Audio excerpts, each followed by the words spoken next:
Now let's circle back to our top story this hour. We are going to live pictures coming out of Malaysia, where U.S. Secretary of State Antony Blinken is set to address the media this morning together with Malaysia's Foreign Minister Saifuddin Abdullah. And Mr. Blinken is set to discuss peace and stability in the Indo-Pacific region, as well as bilateral relationship and comprehensive partnership that both nations share. Let's listen in. And I've been meeting Tony quite a few times online and on the phone, and we are indeed very happy that we are meeting face to face, or is it mask to mask? Before I proceed further, I wish to say how much we are deeply saddened to hear the news about the loss of lives, displacement of people. Sorry, I totally jumped the gun. I'm so sorry. I heard caused by the recent tornadoes in Kentucky, Illinois, and a few other states in the U.S. The government and my fellow Malaysians would like to extend our deepest sympathy to Your Excellency, the government and the American people. Our thoughts and prayers are with the victims and all affected by the tragedy. We have had a very candid and fruitful discussion this morning. We discussed a wide range of bilateral, regional, and international issues of mutual interest. Among them includes Malaysia-US bilateral relations, regional security, the latest COVID-19 situation, and possible cooperation between both countries in entering the endemic phase, bilateral, government-to-government, business-to-business, and also people-to-people relations. The main highlights of our discussions were on the strengthening of our cooperation in trade and investment. We talk a lot on digital economy, cybersecurity, defense, health, and people-to-people ties. We are committed to working closer to strengthen and bring the Malaysia-US comprehensive partnership to greater heights. Secretary Blinken is also scheduled to call on Yang Amat Berhormat Perdana Menteri, Prime Minister Datuk Seri Ismail, later this afternoon. During our discussion, we agreed that we should resume the dialogues between our senior officials to discuss various issues. On digital economy, I reiterated to Secretary Blinken that the US is an important ASEAN partner in advancing the region's digital economy. I also shared with him what the Malaysian government is trying to do, in particular through My Digital for connectivity and the 4IR plan of action for the overall digital economic growth. We also welcome more US investments and participation in the various digital connectivity projects, especially in the remote and rural areas of Malaysia. On cybersecurity cooperation, we welcome the one-off USD 5 million financial commitment by the US to help countries in the region to strengthen our cybersecurity capacities. I also took the opportunity to request the US support and assistance in the development of an information sharing and analysis center in Malaysia, similar to those already established in the US. I also shared with Mr. Secretary on the cybersecurity framework among the ASEAN defense ministers. Malaysia highly values the U.S. continued assistance in developing our defense, security, and maritime capacities. We are grateful for the recent pledge by the U.S. to contribute mobile intensive care unit worth USD 1.5 million to the Malaysian Armed Forces for emergency and disaster response. We are also appreciative of the U.S. contribution of the Scan Eagles drones for our Royal Malaysian Navy. We appreciate the U.S. continued support in the development of our maritime enforcement capacity, and there may be future cooperation in this regard. On COVID-19, we are very thankful to the contribution by the U.S. and the U.S. leadership in ensuring equitable access of vaccines globally. And we thank the U.S. on its contribution of the 1 million doses of Pfizer's COVID-19 vaccine that we received last July, and also the U.S. 800,000 worth of medical equipments, US 2.85 million worth of medical equipments and supplies, and the US 800,000 financial contribution to the Malaysian Red Crescent Society. I also informed Secretary Blinken that in support of President Biden's Global COVID-19 Summit Initiative, as well as our commitment to ensuring fair and equitable access to vaccines, Malaysia has recently contributed USD 100,000 to the COVAX facility. This is in addition to the USD 28.82 million provided earlier. We have also provided 200,000 doses of AZEC vaccines to Bangladesh and about 283,000 doses to Lao PDR.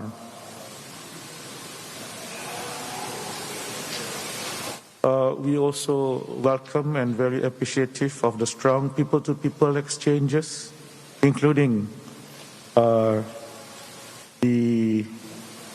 YCLE, the Young Southeast Asian Leaders Initiative, which was started during the time of President Obama. And many of us benefited from many of the U.S. International Visitors Program. I have also mooted the idea that the U.S. may want to revisit and continue again with the Fulbright English Teachers Program to Malaysian schools. On ASEAN and U.S., I express Malaysia's appreciation of the U.S. role and also their understanding and support of the concept of ASEAN centrality. We discuss also on the ASEAN outlook on the Indo-Pacific in the context of the bigger picture of things in the region. We shared many things similar on our position on Myanmar, in particular to fulfill the mandate outlined in the 5-point consensus. And we both are committed to addressing the issue of the returning to democracy and normalcy in Myanmar. I also shared with Secretary Blinken our responsibility and contribution to the Rohingya refugees who are here in Malaysia, that we are facilitating the NGOs to organize classes. There are 48 classes called the Alternative Learning Centers, where Malaysian NGOs run school programs for the Rohingya children, and I mooted the idea that there can be probably some arrangement or cooperation between the U.S. and Malaysia in this regard. So we also appreciate the fact that the U.S. has been taking in a considerable number of the refugees in the last many years. So we had a very interesting discussion, very fruitful, and I look forward to meeting my colleague and friend in other meetings too. Perhaps without the mask on. Thank you so much. And my friend, the Foreign Minister, Saifuddin, wonderful to be here. The Foreign Minister said we've had the opportunity to work together virtually, but there is no actually at least without the masks too. But my friend, and to the entire government, and also to people here in Malaysia, for the warm welcome that you've given to all of us. I'm here in Kuala Lumpur midway through what is a three-country tour of Southeast Asia. Yesterday in Indonesia, tomorrow in Bangkok in Thailand. And the trip reflects how the United States values and depends upon our relationships with the countries of Southeast Asia. What we're doing together has direct effects on the lives of our people, especially now as we seek to work together to end COVID-19, to tackle the climate crisis, and so many other things that we've talked about in some detail today.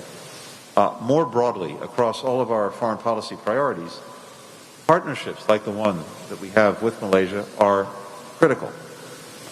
Next year, our two countries will celebrate 65 years of diplomatic relations, and in that time, our cooperation has grown, it's deepened, and that's the trajectory that we want to continue on.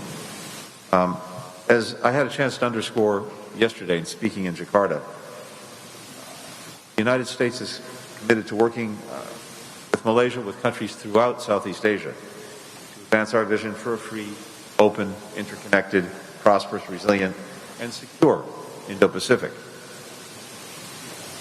We believe these attributes, when you think about them, each of these individual attributes, are key to a region where the benefits of economic growth are widely shared, where crises are addressed effectively, where countries work together on the basis of mutual respect, where people have a hand in charting their own futures, and where we can preserve the rules-based order that countries like Malaysia and the United States have built and defended for years. The United States continues to engage with our Malaysian partners to strengthen the rule of law, accountability, human rights. This is something the Minister and I discussed during our meeting, as well as the importance of continuing to make progress on increasing transparency and rooting out corruption. We also had a chance to discuss, as the Minister said, the South China Sea, where we agree that all disputes be resolved peacefully and in accordance with international law. All claims should be based in international law, and consistent with the United Nations Convention on the Law of the Sea, all claimants should be able to develop natural resources in their exclusive economic zones, free from any coercion.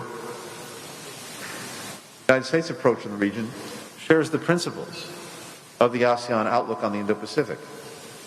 In other words, this is not simply an American vision, but one that people across the Indo-Pacific region hold, including the Malaysian people. The United States will work closely with Malaysia, other partners and allies and regional institutions like ASEAN to carry this vision forward. One of the 5 founding members of ASEAN, it's worth noting that Malaysia's diplomacy helped create one of the most important and enduring community of nations in the world. We'll talk today about our efforts to develop a comprehensive Indo-Pacific economic framework. It includes trade and the digital economy, technology, resilient supply chains, decarbonization and clean energy, infrastructure investments, worker standards, and other areas of shared interest. We're identifying more investment opportunities for American firms. Just this week, I should say, we've seen U.S. companies announcing significant new investment deals in Malaysia. And we're working closely with Malaysia, the 3rd largest economy in Southeast Asia, and our 2nd largest trading partner in the region, strengthen the post-COVID economic recovery.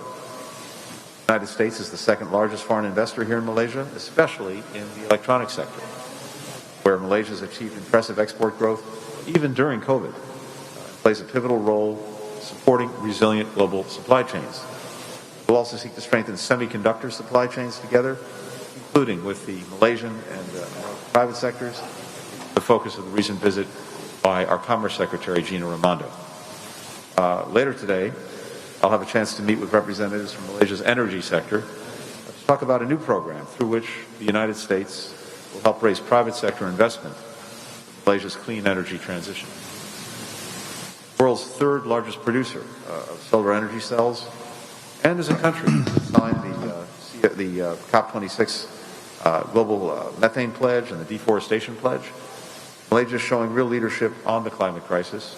The United States is eager to support these efforts to help grow a clean energy economy here in Malaysia. And on COVID-19, as the Minister noted, we have donated 1 million vaccine doses to Malaysia, provided another $2 million in COVID-related assistance, which has gone toward testing supplies, PPE, gowns and masks, and to assist refugee communities that are particularly suffering from the economic downturn. We had a lengthy discussion about not only what we need to do to overcome the current pandemic, but also what we need to do to build back better and have a stronger global health system so that we can better confront future pandemics. Malaysia has shown commendable leadership on the COVID response. More than 78% of the adult population is vaccinated, fully vaccinated. And indeed, Malaysia has pledged to donate excess vaccines to nearby countries, including Laos and Bangladesh. Try that. I apologize. Thank you. See if this works. No, we have feedback.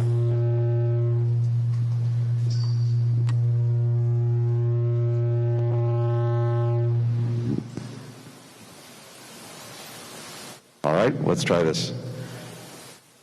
We, as I said, have seen commendable leadership from Malaysia when it comes to COVID, and indeed, as the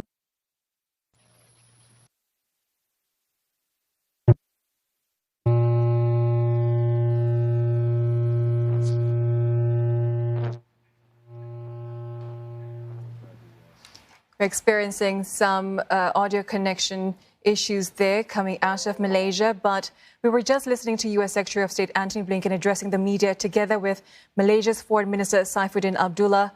Mr. Saifuddin earlier said that both sides are hoping to work together to improve relations in the areas of maritime capacity, cybersecurity, and COVID-19 pandemic.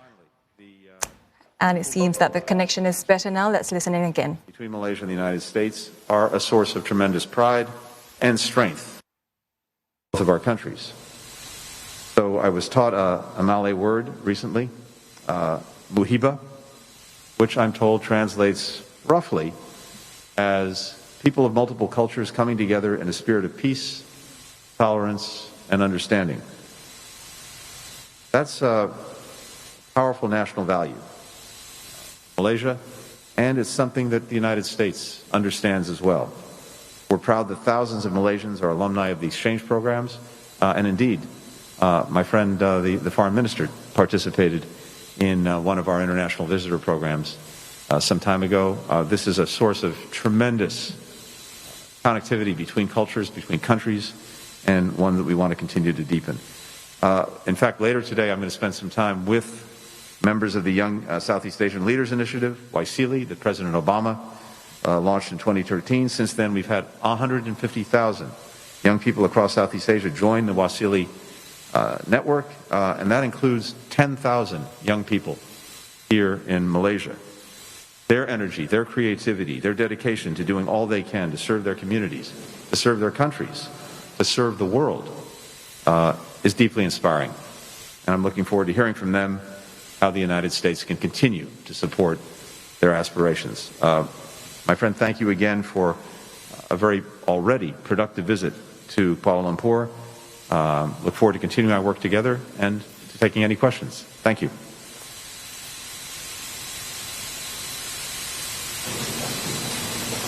Thank you, Datuk Sri and Mr. State Secretary. As mentioned earlier, we will take a total of 4 questions from members of the media, 2 from the Malaysian media, and 2 more questions from the US media. We'll begin with the gentleman with the red tie. Thank you.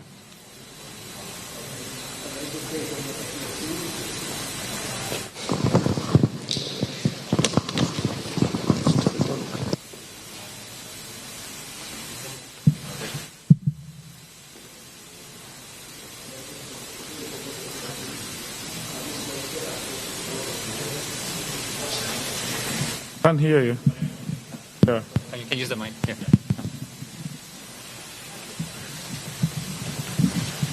A very good day for both excellencies.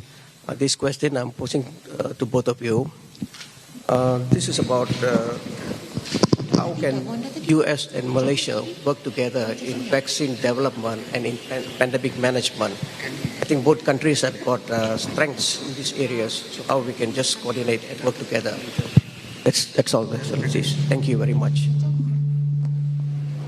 Okay, if I can go first on vaccine development. I think we agreed that we have to be more prepared for the future. And we were listening there to U.S. Secretary of State Antony Blinken addressing the media together with Malaysia's Foreign Minister Saifuddin Abdullah. On ASEAN and U.S. relations, Mr. Saifuddin earlier said that both sides share their views and concerns on the Indo-Pacific region. On Myanmar, he says the region is committed to fulfill the mandate of ASEAN's 5-point consensus and to return the democracy for Myanmar. Now, Mr. Blinken says the U.S. values the relationship it has with Malaysia as well as Southeast Asia and that it wants to preserve the rule of law and accountability in the region. On the issue of South China Sea, he adds that all disputes are to be resolved peacefully and according to international law. Now, Minister Blinken is set to hold a hybrid virtual and in-person town hall with Malaysian alumni of the Young Southeast Asian Leaders Initiative that was launched by former leader Barack Obama. Business would be Famaniaga.